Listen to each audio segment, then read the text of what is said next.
আজ রাত 12টার পর থেকে ট্রেনের টিকিট বুকিং নিয়ে নতুন নিয়ম জারি করলো কেন্দ্রীয় সরকার।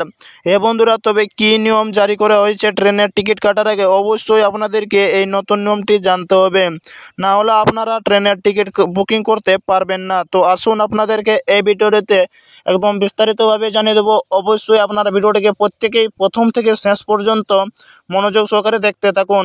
বন্ধুরা, আপনারা অন স্ক্রিনে দেখতেই পাচ্ছেন ভারতের রেল তরফ থেকে 2025 সালের তৎকাল টিকিট বুকিং নিয়ম রাতারাতি অনেক নতুন পরিবর্তন কার্যকর হয়েছে। ইতিমধ্যেই ভারতীয় রেল অফিসিয়াল ঘোষণা করা হয়েছে যে যারা ট্রেনের টিকিট বুক করতে চান তারা এখন কেবল এই নতুন নিয়মগুলি অনুসরণ করে টিকিট বুক করতে পারবেন। তাহলে যারা ট্রেনের টিকিট বুকিং করতে চান তারা কেবল এই নতুন নিয়মগুলো অনুসরণ করে ট্রেনের টিকিট বুকিং করতে পারবেন। রেলযাত্রীদের জন্য ট্রেন পরিষেবা সহজ এবং উন্নত করার জন্য ভারতীয় রেল ক্রমাগত বিভিন্ন নতুন উদ্যোগ এবং নতুন নিয়ম চালু করেছে। এই প্রসঙ্গে এই বছর ভারতীয় রেলওয়ে তৎকালীন টিকিট বুকিং নিয়মের কিছু গুরুত্বপূর্ণ পরিবর্তন বাস্তবায়ন করেছে।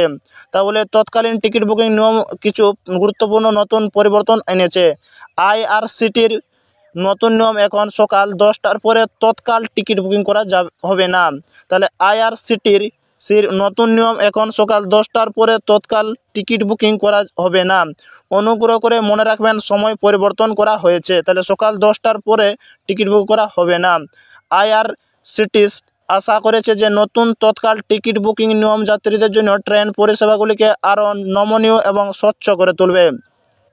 তাহলে আইআরসিটিসি আশা করছে যে নতুন তৎকাল টিকিট বুকিং নিয়ম যাত্রীদের জন্য ট্রেন পরিষেবাগুলিকে আরও নমনীয় ও স্বচ্ছ করে তুলবে। শেষ মুহূর্তে ভ্রমণকারীদের জন্য তৎকাল টিকিট আশীর্বাদ স্বরূপ তৎক্ষণাৎ বুকিং প্রক্রিয়া নিশ্চিত করবে যে শেষ মুহূর্তে টিকিট পাওয়া যায়। এর ফলে শেষ যাত্রা কোনো বাধা ছাড়াই সম্পন্ন করা সম্ভব হবে।